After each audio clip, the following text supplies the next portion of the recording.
Recent days లో చాలా మంది పిలిచారు నన్ను. చాలా మంది పిలిచారు, చాలా మంది మాట్లాడుతున్నారు. ఎవరెవరు పార్టీలు పెట్టబోతున్నారు, ఎవరెవరు ఆల్రెడీ పార్టీలు రిజిస్ట్రేషన్ చేసుకున్నారు, ఎవరెవరు ఎలాంటి ఎజెండాతో రాబోతున్నారు అన్ని చెప్తాను.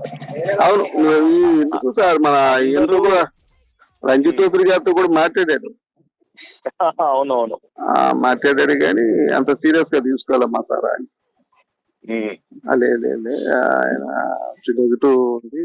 లేదండి, వీళ్ళు ఆల్రెడీ పార్టీలు స్థాపించి ఎవరైతే ముందుకు వెళ్తున్నారో వాళ్ళ వల్ల ఏం కాదండి. ఇప్పుడు వాళ్ళు అయిపోయింది, వాళ్ళు ఫెయిల్యూర్ లో ఉన్నారు.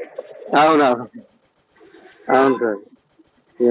అవ్వాలంటే తీసుకోవాల్సిన స్టెప్స్ ఏంటి, వీటి మీద మనం ఫోకస్ చేయాలి.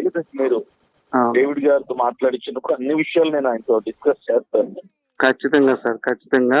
మా సార్ యువరత్నం కావాలి, దిశగా వెళ్ళాలండి. మీలాంటి యువరత్నం కావాలి.